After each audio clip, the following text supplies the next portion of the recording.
Welcome to the presentation on surviving the holiday period. So it's not just Christmas, it's almost the whole month of December.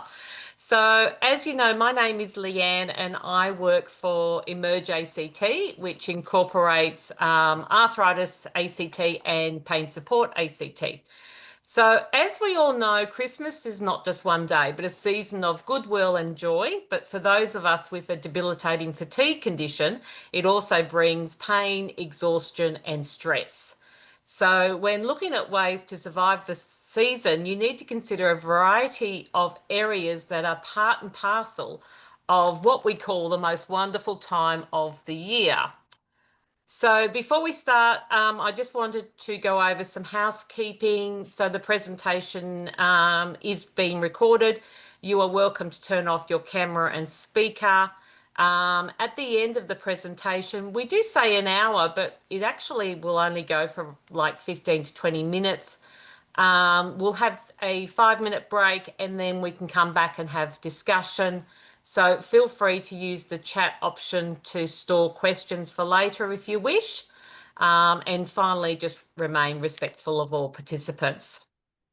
So if you struggle to get through a normal week of working, caring responsibilities, life admin, chores, etc., the thought of adding all the additional work around Christmas will most likely give you hives. You must consider present buying, entertaining, decorating, end of year functions, particularly if you've got school age kids or grandchildren, and possibly travelling and hosting. So, surviving the holiday period with a chronic illness requires proactive planning, prioritising self care, setting realistic expectations, but also we need to focus on simplifying celebrations and communicating your needs and setting boundaries.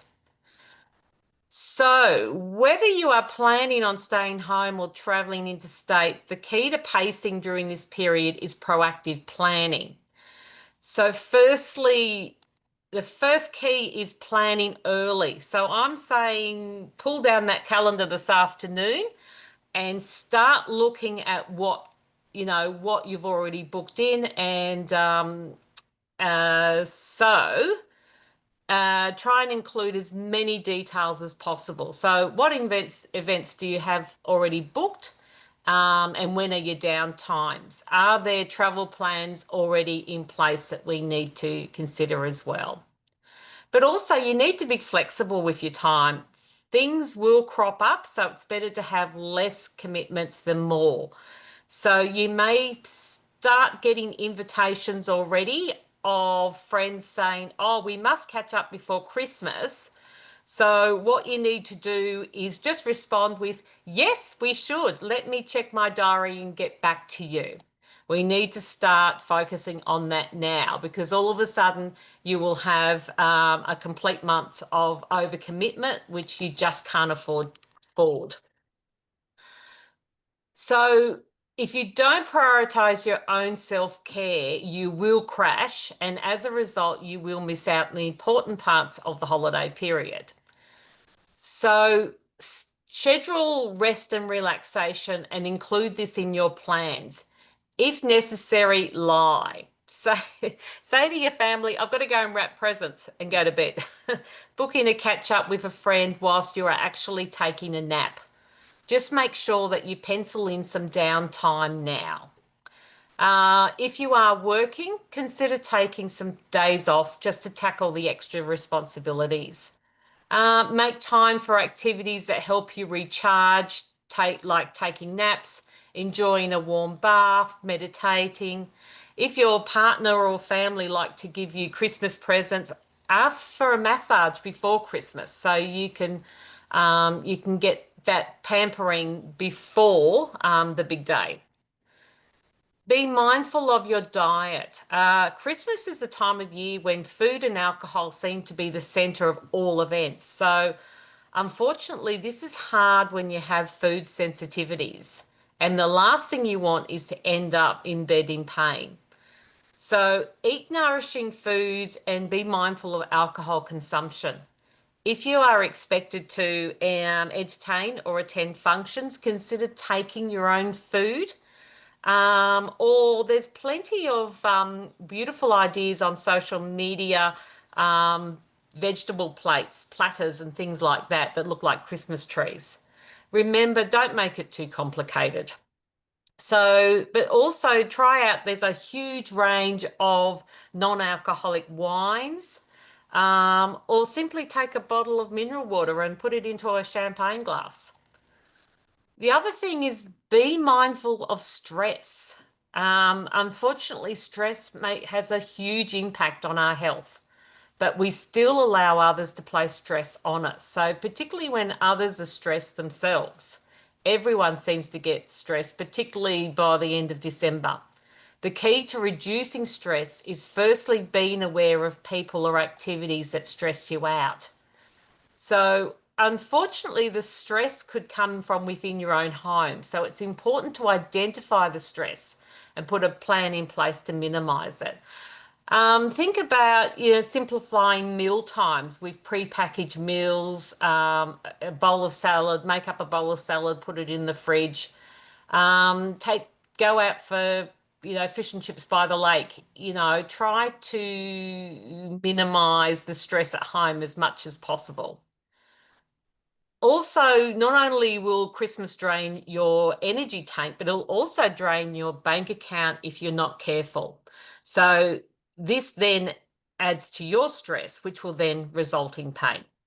So to help you with this, start putting together a Christmas budget. So don't forget to include lunches, dinners, decorations, food, presents, holidays, etc., etc.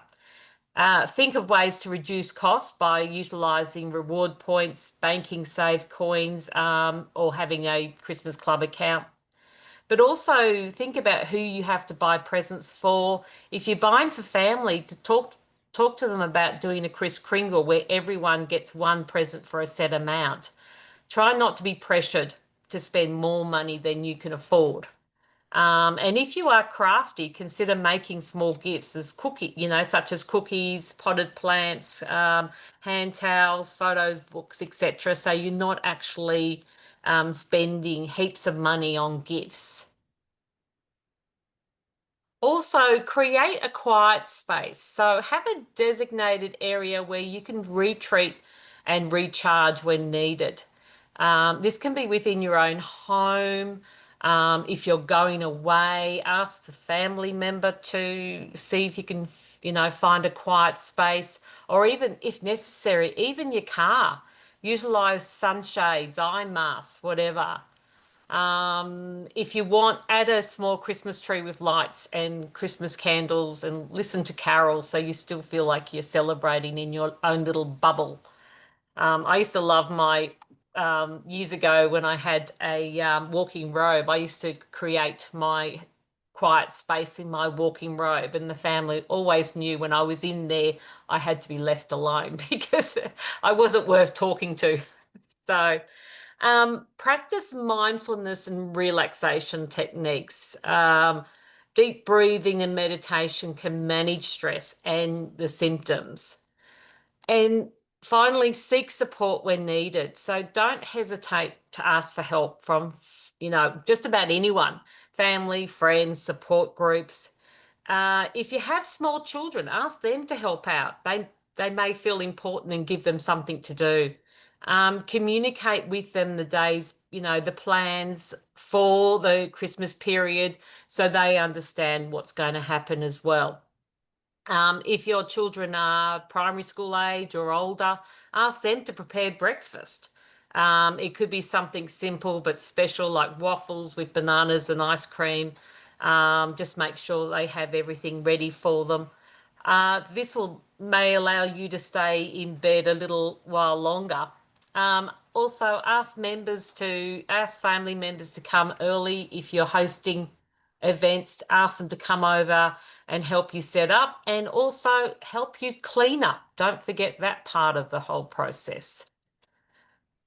Setting realistic expectations. So our expectations and traditions around the holiday period are formed over many years, and some of which we don't even question. So comments such as, oh, but we always go to midnight mass on Christmas Eve. It's a tradition. These comments are unnecessary and stressful when you have limited energy. So consider all your holiday traditions and stick with one or two that are most meaningful to you. Be kind to yourself if there are traditions that you just can't let go of, and as a result, you struggle with your health for several days following. If it's important to you, just be aware of the consequences and put a plan in place to help you recover quickly. But also think about making new traditions that are less taxing on your energy. For example, rather than going to midnight mass, stay at home. Put your Chrissy pajamas on and watch carols by candlelight. Instead of having the big family lunch, consider having just a small family get together and then catch up with extended families on Boxing Day. Consider buying a little pre-lit Christmas tree and ask family and friends to help you decorate and undecorate. You could also, trim the tree over a week rather than on one day. If you have children, ask them to place a decoration on the tree every night before bedtime. This could be your own family tradition that you're starting. And also focus on what truly matters and let go of unnecessary activities that drain your energy. So put your focus on quality events with those nearest and dearest, rather than a lot of little catch-ups and that take your precious time and energy. Remember, everything doesn't need to happen before or on December 25th. Consider catching up with friends in the week between Christmas and New Year, or even January when the holiday madness has died down. So there is a lot happening in the background also at this time of the year. Shopping, cooking, traveling, just celebrating. So to help you simplify your celebrations and give you more energy, shop wisely.